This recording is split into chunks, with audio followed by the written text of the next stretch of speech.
இப்ப நீங்க கேக்குறீங்க எவ்வளவு வழக்குகள் இருக்கு அப்படின்னு உண்மை. ஆனா இப்போ கோயம்புத்தூர்ல ஏர்போர்ட்ல ஒரு பெண்ணுக்கு நடந்த கொடுமைக்கு மிக சிறந்த ஒரு தண்டனை வழங்கிய நீதி அரசர்களுக்கு தேசிய முற்போக்கு திராவிட கழகத்தின் சார்பாக எங்களுடைய வாழ்த்துக்களை பாராட்டுகளை தெரிவித்துக் கொள்கிறோம். அவங்க இருக்கும் வரை, அவங்க உயிருடன் இருக்கும் வரை சிறை தண்டனை கொடுத்திருக்காங்க. நிச்சயமாக இது போன்ற தண்டனைகள் தான், இது போன்ற சட்டம் ஒழுங்கை நம்ம ஸ்ட்ராங்கா கொண்டு போகும்போது தான் எல்லா பெண்களுக்கும் ஒரு பாதுகாப்பை நாம் உருவாக்க முடியும் என்பதில் யாருக்கும் மாற்று கருத்து கிடையாது. அதே மாதிரி ஒரு 2 நாட்களுக்கு முன்பு ஒரு பெண் வாயில்லாத அந்த நாய்க்குட்டிகளை யார் மேலேயோ இருக்கின்ற ஒரு வெறுப்பின் காரணமாக செவத்துல அடிச்சு அந்த பெண் அந்த நாய்க்குட்டிகளை கொலை செய்த போது அதை பார்த்த அத்தனை உள்ளமும் நிச்சயமாக கலங்கி போயிட்டாங்க. இது உண்மை. ஏன்னா ஒரு தாய் மாதிரி ஒரு பெண் யார்? ஒரு சேயை பெற்றெடுத்து பாதுகாத்து அந்த குழந்தைகளை காப்பவள் தான் ஒரு தாய். அந்த தாய் வாயில்லாத ஜீவன்களை, அது குட்டி நாய்ங்க, அது என்ன தப்பு பண்ணுச்சு? உங்களுக்கு யார் மேலேயும் இருக்கிற வெறுப்பை அந்த நாய்க்குட்டிகள் மேல செலுத்திய அந்த பெண்ணுக்கு, அந்த அளவு ஒரு கொடூரமாக நடந்து கொண்ட அந்த பெண்ணுக்கு தேசிய முற்போக்கு திராவிட கழகத்தின் மகளிர் அணி சார்பாக இன்ற உலக மகளிர் தினத்தில் எங்களுடைய கடுமையான கண்டனத்தை இந்த நேரத்தில் நாங்கள் தெரிவித்துக் கொள்கிறோம். இனி ஒரு காலத்தில் அது மனிதர்களாக இருந்தாலும் சரி, வாயில்லாத ஜீவன்களாக இருந்தாலும் இது போன்ற ஒரு குற்றச் செயலை எந்த ஒரு பெண்ணும் செய்யக்கூடாது என்பதை நான் கேட்டுக்கிறேன். இது ஒட்டுமொத்த பெண் இனத்திற்கே ஒரு தலைகுனிவாக அதை நான் பார்க்கிறேன். அதனால நிச்சயம் தமிழ்நாட்டு பெண்கள் மட்டுமில்ல, உலகத்தில் இருக்க அனைத்து பெண்களுமே அத்தனை பேரையும் காக்க வேண்டியவர்கள், போற்ற வேண்டியவர்கள் என்பதில் மாற்று கருத்து இல்லை. எனவே பாலியல் வன்கொடுமைகள் ஆகட்டும், எதுவாக இருந்தாலும் இனி தடுக்கப்பட வேண்டும். அதற்கு தேமுதிக நிச்சயம் நாங்கள் மக்களுக்கு தான் துணை நிற்போம்.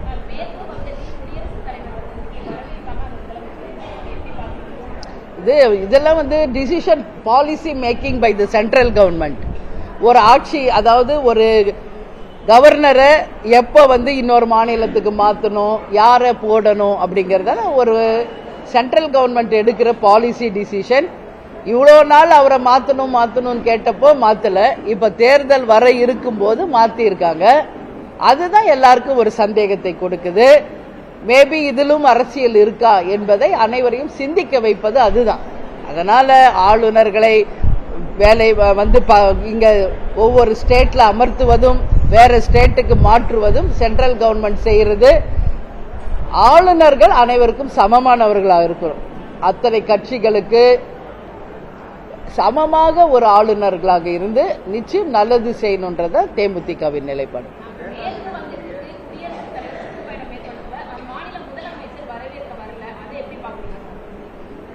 ஒன்னு வரவேற்றா அது ஒரு கதை, வரவேற்கலன்னா ஒன்றுன்றது கிடையாது.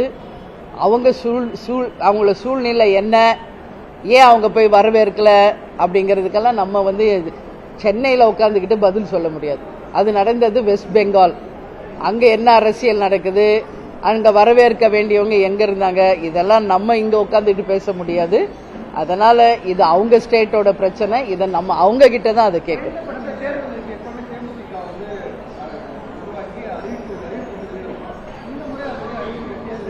கண்டிப்பாக இன்னைக்கு நம்ம திமுக தலைமையிலான கூட்டணியில நாம் அங்கம் வகிச்சிருக்கோம்.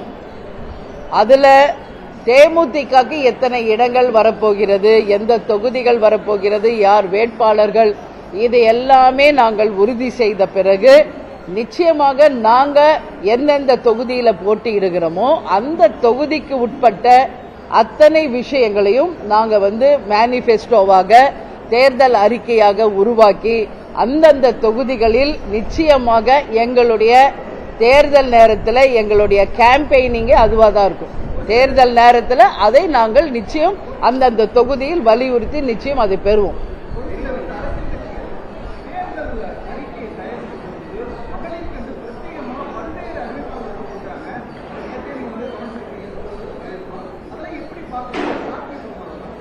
இல்ல, அது ஒரு கட்சி அறிவிச்ச உடனே மற்றவங்க அறிவிக்கிறது. ஏன்னா இது தேர்தல் நெருங்கிருச்சு. பெண் ஆண் வாக்காளர்களை விட தமிழ்நாட்டில் பெண் வாக்காளர்கள் தான் அதிகமாக இருக்காங்க. அப்ப அந்த பெண் வாக்காளர்களை கவருவதற்காக இது போன்ற அறிக்கைகளை தொடர்ந்து எல்லா கட்சியும் தான் கொடுத்துக்கிட்டு இருக்காங்க. ஆனால் நம் பெண்கள் மிகவும் புத்திசாலிகள். நம்ம தொகுதிக்கு நமக்கான நல்ல வேட்பாளர் யார், நமக்கான நல்ல கட்சி எது என்பதை சிந்திச்சு உங்கள் வாக்குகளை பதிய வையுங்கள். நிச்சயம் நாட்டுக்கும் மக்களுக்கும் நல்லது நடக்கின்ற ஒரு வகையில சிந்திச்சு உங்கள் வாக்குகளை பதிய வைக்கணும். ஏன்னா இன்னைக்கு அறிவிப்புகள் வருவது, இவ்வளவு பணம் கொடுக்கிறோம், இந்த இதெல்லாம் தருவோம்னு சொல்றதா இந்த தேர்தல் காலத்தில் நடக்கின்ற அந்த திருவிழாவை ஒட்டி நடக்கின்ற அறிவிப்புகள். அதனால இது எல்லா கட்சியும் பண்ணிக்கிட்டு இருக்காங்க. சில இடங்கள்ல கொடுக்கின்ற பணத்தை நம்ம தப்பா பேசக்கூடாது.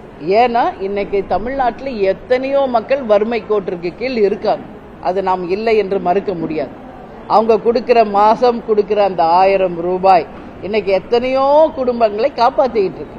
இன்னைக்கு வெளிநாடுகள்ல, வளர்ந்த நாடுகள்ல, வல்லரசு நாடுகளிலேயே இது போன்ற ஒரு திட்டங்களை அறிவிக்கும் போது இந்தியாவில், அதுவும் தமிழ்நாட்டில் இன்னும் வறுமை கோட்டிற்கு கீழ் எவ்வளோ மக்கள் இருக்காங்க.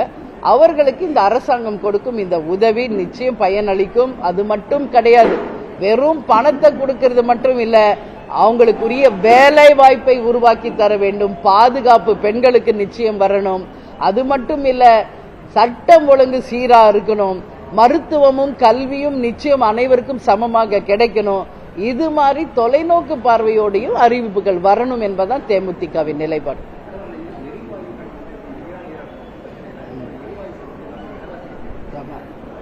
ஆமா, பெண்கள் தினத்துல அதுவும் எல்லாரும் லேடிஸ், இன்னைக்கு குடும்ப பெண்கள் அதிகமா இருக்காங்க. இன்னைக்கு சிலிண்டர், அதாவது எரிவாயுவினுடைய விலையை 60 ரூபாய் ஒரு சிலிண்டருக்கு உயர்த்திருக்காங்க. கமர்ஷியலா இருக்கிற அதுக்கு 335 ரூபாய் விலை உயர்த்தி இருக்காங்க. இது தாய்க்குலங்களுக்கு ஒரு பெரிய ஒரு வருத்தத்தை தான் கொடுத்திருக்கு. எரிவாயுவை விலை உயர்த்தி எல்லார் வயிறையும் எரிய வச்சிருக்காங்க மத்திய அரசு. ஏன்னா இது தேர்தல் நேரம். அவங்க சொல்றாங்க இது வார் வந்துருச்சு, ஈரான் ஈராக்கு, இன்னைக்கு உலக நாடுல எல்லாம் வார் இருக்கிறதுனால பெட்ரோல் டீசல் விலை உயர்வையோ சிலிண்டர் விலை உயர்வையோ நிச்சயம் குறைப்பது கடினம் அப்படின்னு சொல்றாங்க. அப்படி இருக்கும்போது நீங்க பெண்களுக்கு ஏன் இது அன்றாடம் அவங்க பயன்படுத்துற ஒரு விஷயம். இன்னைக்கு எல்லா விலைவாசியுமே தான் உயர்ந்துகிட்டு இருக்கு. வெறும் சிலிண்டர் விலை மட்டுமா உயர்ந்து, கரண்ட் பில்லு, அத்தியாவசிய பொருட்கள் எல்லா விலையும் உயர்ந்துகிட்டு தான் போகுது. ஆனா மக்களுக்கு வருமானம் மட்டும் குறைந்து கொண்டு போகுது. இதை சரிசமமாக்கி வருமானத்தையும் பெருக்கி நீங்க இது போன்ற திட்டங்களை கொண்டு வந்தால் மக்கள் அதை வரவேற்பார்கள் என்பதுதான் என் கருத்து. அதனால் நிச்சயம் இதை பரிசீலனை செய்து திரும்ப பெற வேண்டும் என்று நாங்க கேட்டுக்கிறோம். இது தெரிஞ்சதானே, எல்லாருமே இது ஒரு கொண்டாட்டமா கொண்டாடிட்டு இருக்காங்க. நாங்க அறிவித்த நாளே தமிழ்நாடு முழுக்க தேசிய முற்போக்கு திராவிட கழகம் பட்டாசு வெடித்து ஸ்வீட்ஸ் கொடுத்து கொண்டாடினாங்க.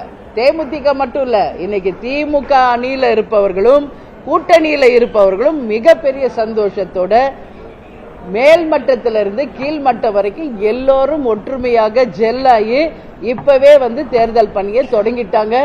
இந்த கூட்டணி மகத்தான வெற்றி பெற்று 200 தொகுதிகளுக்கு மேல் வென்று சரித்திர சாதனை புரியும் என்பதை இந்த நேரத்தில் தெரிவிச்சுக்கிறேன்.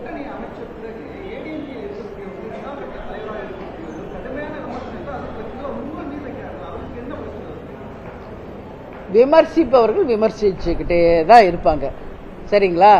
அதுக்கெல்லாம் நாம் கவனம் செலுத்தி ஒவ்வொன்றுக்கும் நாம பதில் சொல்லிக்கிட்டு இருந்தா நாம் அடைய வேண்டிய தூரம் என்ன, நம்ம கோல் என்ன என்பதுல நிச்சயம் சிதறும் நம் சிந்தனை. வேற எதுவுமே தேமுதிக மேல குறை சொல்ல முடியாதவர்கள் வேற எதையாவது, எப்படி கேப்டன் மேல பழியை போட்டாங்களோ அது மாதிரி எதையாவது சுமத்தி ஏதாவது ஒரு பிளாக் மார்க் கொண்டு வர முடியுமா அப்படின்னு பண்றாங்க. அதுதான் ஒரே லைன்ல நான் சொல்றேன், குறை சொல்லாத வாயும் குலைக்காத நாயும் இந்த உலகத்திலேயே கிடையாது. அதனால குறை சொல்றவங்க சொல்லிட்டு தான் இருப்பாங்க, குலைக்கிற நாய் குலைச்சிக்கிட்டு தான் இருக்கும். நம்ம வேலை ஏதோ அந்த வேலையை செஞ்சுட்டு நம்ம போயிட்டே இருக்கணும். அதுதான் எங்களுடைய நிலைப்பாடு. பிரச்சாரம் அதான் இப்ப தொகுதிகள் முடிவாகட்டும். தொகுதிகள் முடிவாகி எங்களுடைய வேட்பாளர்களை அறிவித்தவுடன் நிச்சயமாக அந்தந்த தொகுதிக்கு நாம் என்ன செய்ய போறோம் என்பதை தேர்தல் அறிக்கையாக கொண்டு வந்து அதுதான் எங்களுடைய எலெக்ஷனுடைய கேம்பெயினிங்காவே அதுதான் இருக்கும் என்பதை தெரிவிச்சுக்கிறேன். எனவே இந்த நல்ல நாள்ல உங்க எல்லாரையும் சந்திச்சிருக்கேன். உலக பெண்கள் அனைவருக்கும் வாழ்த்துக்கள். இல்ல அது இப்ப ஒரு என்ன உங்களுக்கே தெரியும், 23 கட்சி கூட்டணி. அது இப்பதான் மற்ற கட்சிகளை எல்லாம் கூப்பிட்டு பேசி ஒவ்வொரு கட்சியா அவங்க பைனலைஸ் பண்ணிக்கிட்டு இருக்காங்க. ஆல்ரெடி காங்கிரஸ் பைனலைஸ்ட் ஆயிடுச்சு. இன்னும் இருக்கின்ற கட்சிகளை அழைத்து அது பைனலைஸ் ஆன உடனே தேமுதிகவையும் வெகு விரைவில் அழைக்க இருக்கிறோம் என்பது சொல்லியிருக்காங்க. 5 பேர் கொண்ட குழுவை நாங்க அமைத்து அந்த குழு போய் பேசும். அந்த குழுல அப்பதான் யாருக்கு எந்த தொகுதிகள் யார் என்பதை எல்லாம் முடிவாகும். அதை உரிய நேரத்தில் உங்களை அழைத்து நாங்கள் அறிவிப்போம். நன்றி, வணக்கம்.